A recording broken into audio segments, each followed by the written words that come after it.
Have you ever wondered about the role of cats in Islam? It's a fascinating topic, although there might be some misconceptions floating around. The first thing to clarify is that cats do not hold any particular religious significance within the Islamic faith.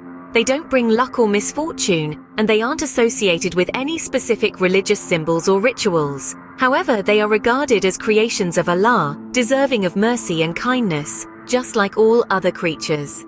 In the Islamic tradition, there's a beautiful balance between mankind and the rest of the natural world. This harmonious relationship extends to all animals, including cats.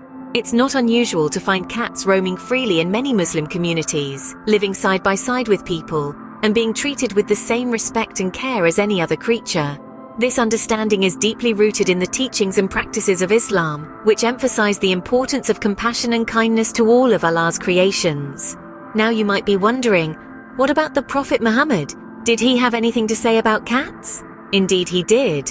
The Prophet Muhammad, peace be upon him, is known to have interacted with animals, including cats, with great gentleness and compassion.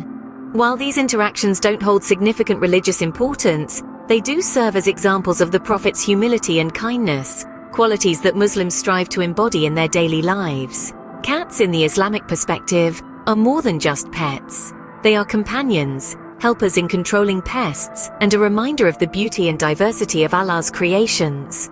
Muslims are encouraged to treat cats, and indeed all animals, with kindness, fairness, and respect. This extends to providing them with food, water, and necessary healthcare, as well as treating them with gentleness and mercy.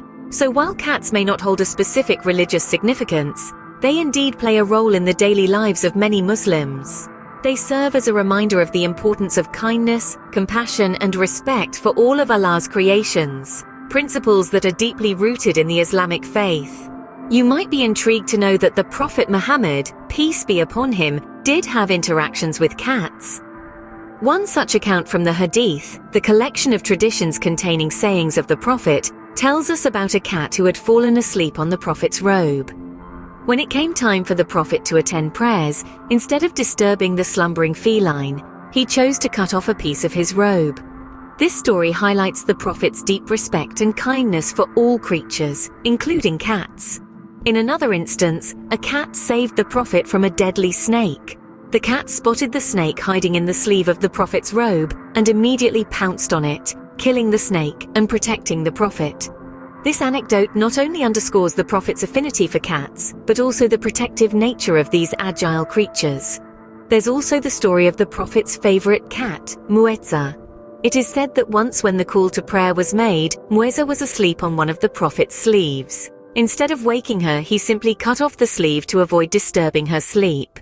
This story is often shared as a testament to the Prophet's love and respect for cats. These stories, while not holding any religious significance, serve to illustrate the compassionate and merciful nature of the Prophet Muhammad, peace be upon him.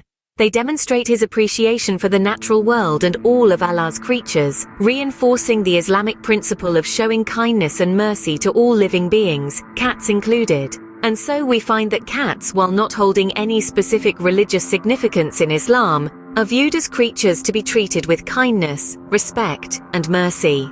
These accounts from the Prophet's life set an example for all Muslims to follow, reinforcing the value of compassion and kindness towards all creatures, as they are all creations of Allah.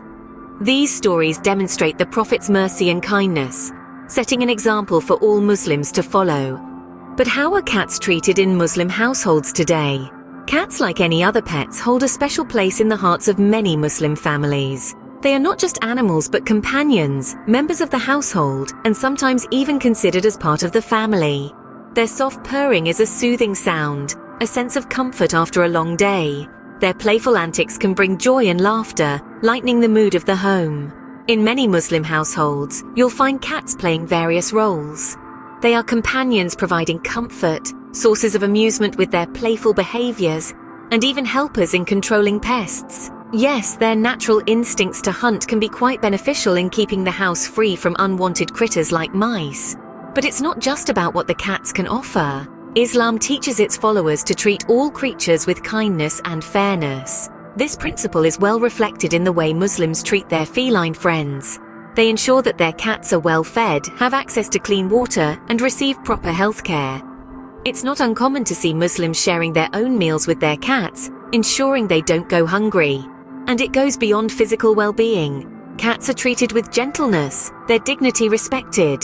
They're never forced to do anything against their will. If a cat wishes to leave the house, it isn't stopped. If it wishes to sleep, it's not disturbed.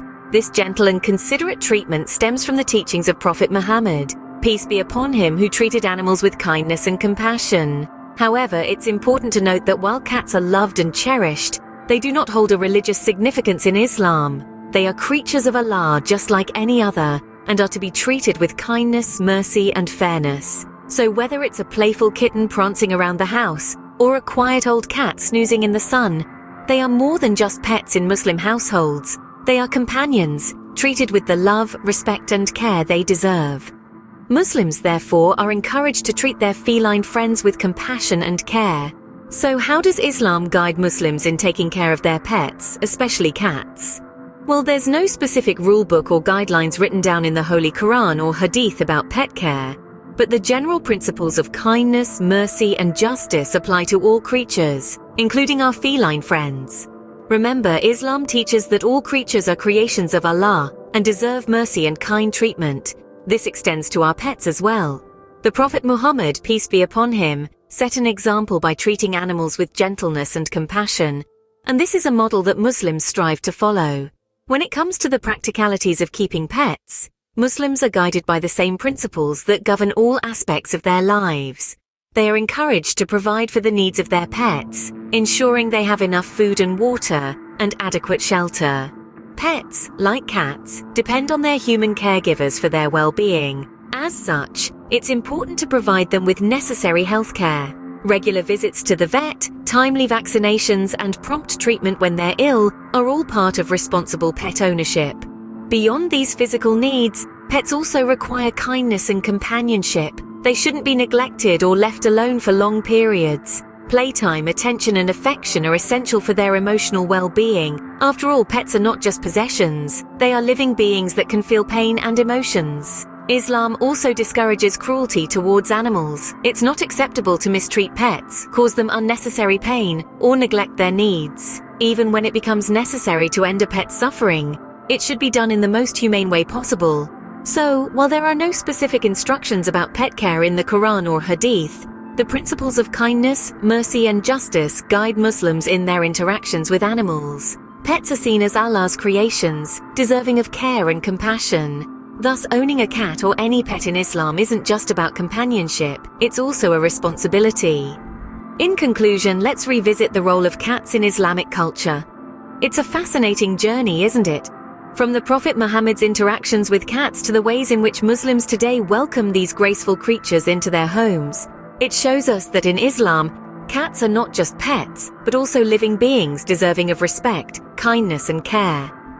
Let's recall those hadiths, the prophetic traditions where the Prophet Muhammad, peace be upon him, demonstrated a sense of gentleness and compassion towards animals, including cats. These stories, though not holding significant religious importance, highlight an important aspect of Islam, the humane treatment of all of Allah's creations. Fast forward to today, and we see that these teachings continue to resonate in Muslim households. Cats are not considered lucky or unlucky, but are simply viewed as Allah's creatures that coexist with humans. They offer comfort, companionship, and even lend a paw in catching those pesky mice. But more than that, they serve as a reminder of the Islamic principles of mercy and kindness towards all living beings. And speaking of kindness, let's not forget the Islamic guidelines for pet care. While there are no explicit religious instructions about owning or handling cats, Muslims are encouraged to follow the principles of responsible pet care. This involves providing for their basic needs, like food, water, and healthcare, and treating them with the gentleness and mercy they deserve. So, while cats may not hold a religious significance in Islam, their humane treatment reflects the broader Islamic principles of mercy, compassion, and responsible stewardship of Allah's creations. Through their interactions with cats, Muslims are given a daily opportunity to express these values, underlining the harmonious relationship between humans and animals in the Islamic